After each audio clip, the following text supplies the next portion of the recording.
The sleep experiment. I've noticed that some of you were concerned about the ethics of the experiment in my past post. The thing is, this experiment has received heaps of funding from the government in order to research further into the unknown science of sleep. Every volunteer in this experiment has agreed to all this, so no legal implications apply to us. I have transcribed some more logs.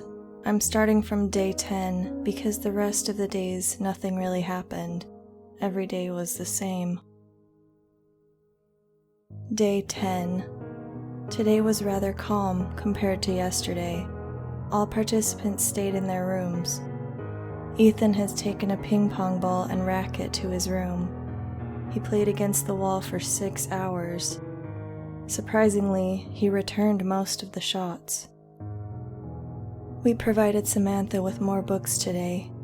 We need her to stay sane so we could study how exactly her brain copes.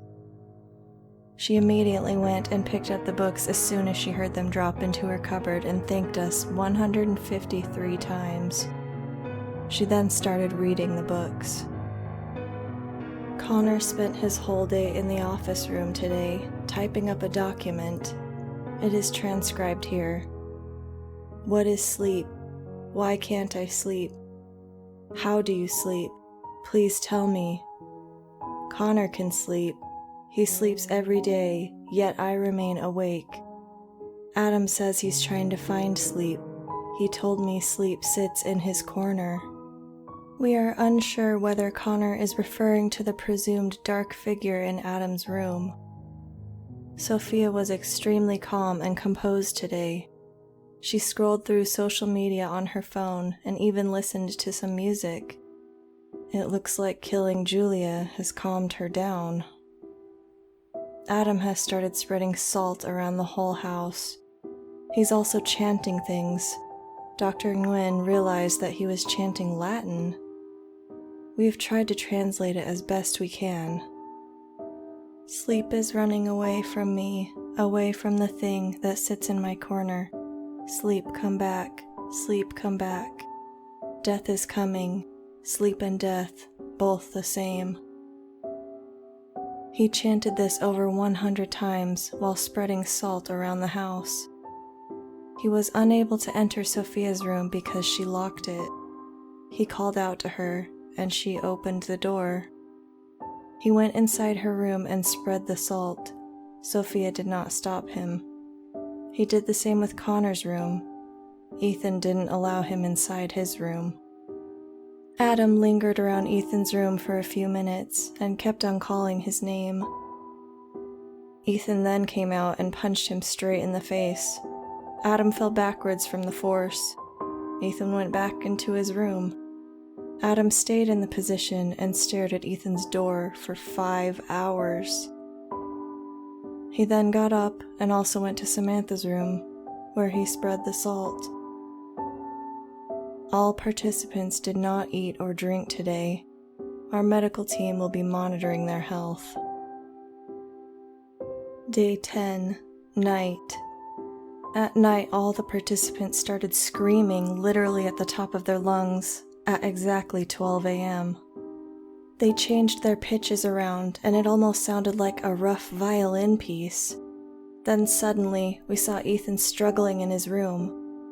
He was laying down in his bed, and it looked like an invisible person was choking him. He was clutching at his throat. We soon realized he was actually choking himself. We didn't interfere because it's physically impossible to choke yourself to death with your own hands. We stared for an eternity until Ethan finally released his hold on his neck and fell still. We checked his pulse. None. Our medical team extracted him immediately. We were able to resuscitate him. He lies unconscious in intensive care for now. We're planning to interview him when he feels well. Dr. Nguyen has also been sent home due to shock from the experiment. Day 11. Adam seems extremely uneasy today. He keeps on looking up at the hidden cameras. It seems like he knows exactly where the cameras are, even though they've been well hidden. He stares directly at them. Samantha has stopped reading. She went down to make herself breakfast today. She took the whole salt bottle and poured all the salt down her throat. Our medical team is standing by for any symptoms of poisoning. She then went into Sophia's room and stared at her from the doorway for at least 10 minutes. Sophia stared back. Sophia then threw her phone at Samantha. The phone hit her nose really hard, and we suspect it's broken. She bled but continued staring at Sophia. Sophia then started screaming. Samantha continued staring. Sophia started to scratch at her eyes.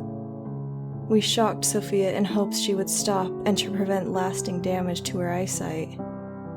Samantha stared straight at the camera and let out a long, high-pitched scream. She went down to the kitchen and started to cut her nose off. We gave her high-voltage shocks, but she didn't stop and cut her nose off. She then put her mutilated nose in her mouth and ate it. Dr. Williams has resigned. I'm the only one left, Dr. Warnicki. The end is near. I can feel it. Day 12. Samantha is showing signs of remorse at her previous action and has bandaged what remains of her nose. Her blood oxygen levels constantly fluctuate throughout the day. Sophia and Connor exited their rooms at the same time and both walked to the games room. They played a game of pool without communicating at all. Halfway through the game, Sophia used the pool stick to extract her left eye. She used it to play pool. Connor copied her. They then both started laughing hysterically. Adam went downstairs as well and filled up a Coke bottle with water. He then started splashing that water at all the walls in the house. He chanted the following in Latin. Ethan thinks he's safe. Sleep is out to get him. It is death that I gave Warnicki. Warnicki knows the end. He tends to us. He sends to us. One day the barriers of the house will bend. Dr. Nguyen has returned to take over for me, Dr. Warnicki. I need a break before I get burned at the stake. I'm going to take a break now. I'll post the remaining logs soon. Life is but a dream to the dead. Gerard Way.